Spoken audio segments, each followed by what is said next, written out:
Hey, it's Andy Kamenetzky, co-host of the Locked On Lakers podcast, and got some news for you. What's felt like an inevitable separation in the works has finally come to fruition. Marc Gasol and the Lakers saying adios. Adrian Wojnarowski from ESPN reporting, quote, the Lakers have agreed to trade Marc Gasol, a 2024 second-round pick, and cash to the Grizzlies for the draft rights to Wang Jilin. My apologies if I've mispronounced his name.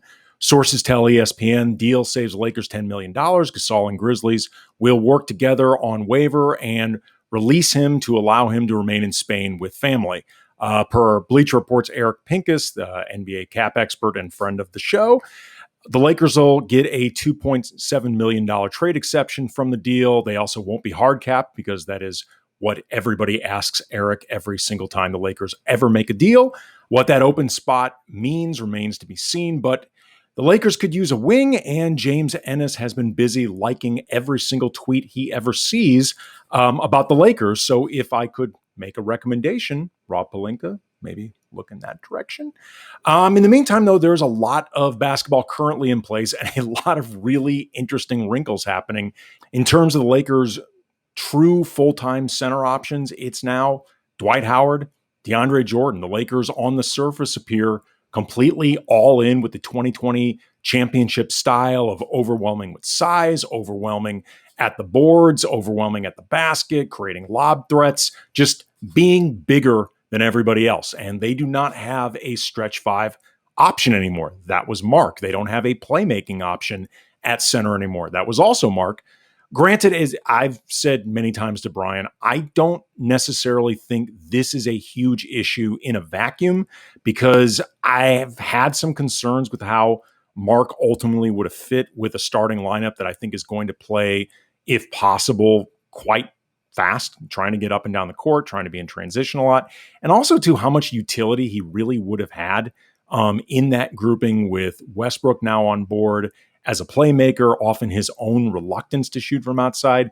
You can't really lose optionality that isn't being used or maybe even valued by the Laker coaching staff, but it is optionality nonetheless. And I guess what matters most now is how the Lakers are going to be playing with or without Gasol. And they seem, as I said, like a team committed to that previous style unless Anthony Davis is going to play half or more of his minutes at center, which his own well-publicized apprehensions notwithstanding, would make everything a hell of a lot easier from a spacing standpoint, from a finding more opportunities for other guys on the roster to actually play standpoint, from the what brings out the best version of the Lakers and Anthony Davis standpoint.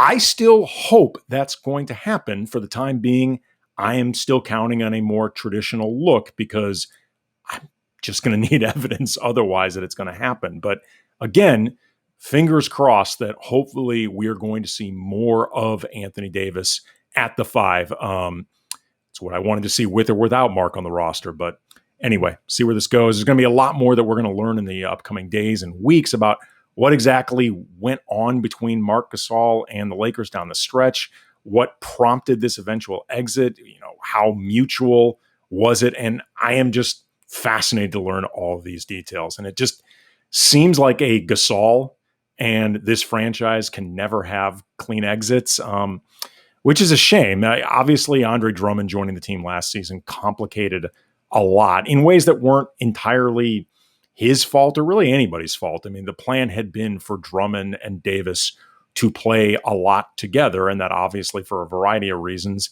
never ended up happening. And Marc Gasol was pretty obviously unhappy with how his role changed from that. And I don't blame him for being unhappy.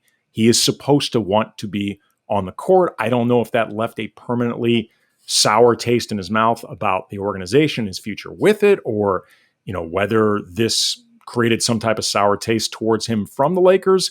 It may also be that he just wants to be in Spain with his family and start a new chapter in his life. He's also had a wonderful NBA career. He is a champion. There's not really anything left for him to prove or accomplish. So this may just be one of those things that's run its course. But in any event, we're going to find out more information. We will have a new pod on Sunday, or We'll have a new pod on Monday where I'm sure we'll get into a lot more of this in greater detail. In the meantime, thank you very much for watching. Make sure you are subscribing to the YouTube channel. Make sure you are subscribing to the Locked On Lakers podcast, wherever you get your podcasts, and see you soon.